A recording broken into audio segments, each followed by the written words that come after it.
everything was going well. Yesterday, everybody knows, and you're aiming a little bit up about this picture that came out.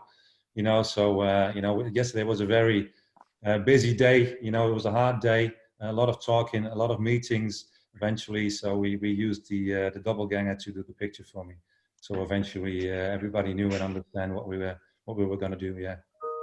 Yep, congratulations on your new job in Cincinnati. How do you think the MLS compares strength-wise with European leagues that you've played in? And of the various managers, big-name coaches that you've played for, are there any traits that you feel you've inherited from them?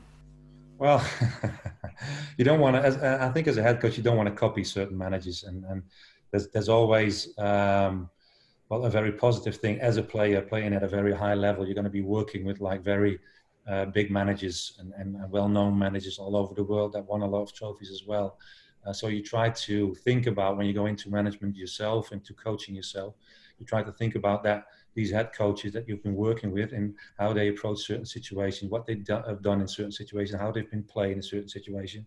But I think it's important for myself as a head coach that you stay close to yourself and what you want to achieve eventually with your squad, with the roster to eventually get the results. So I've of course sometimes you're thinking back at certain managers like Sir Alex Ferguson or Ancelotti's, or Van Gaal's or whatever. But I think I've got my own idea about managing a certain team, which I'm very confident in and which I think can be very successful. Comparing the MLS to certain leagues in Europe, I think if you look at the ability of players individually in the MLS and also at the teams, the certain teams in the MLS, I think it's a very strong league. And I wouldn't say that they can like straight away can compete with like Spain or maybe the Premier League, but I think they're close. And if you look at the interest of every manager and also the players, that a lot of players want to play in the MLS. So I think it's going to be growing and growing and getting stronger and stronger every season. So that makes it very interesting. What would you consider, with it being a young club going into a new stadium, what would you consider to be success on the pitch for this season?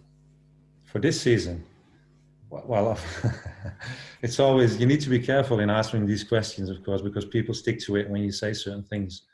But we spoke about the roster. We've seen the last two games. They were unlucky at certain times in these games as well. There's a lot of ability within the roster if you're looking at the players individually. For myself now, it's very important to make that ideal combination of players during games as well. So they're going to be successful. Everybody understands their role, their part, and what they need to do, and what I expect from them on the pitch, but also in what they feel comfortable in doing, of course, which is very important as well for the players. So so there's still a lot of games to be played, and we can still make a lot of steps. There's a lot of competition within the league, but I'm not going to say we need to be there, but I'm sure we can make big steps this season.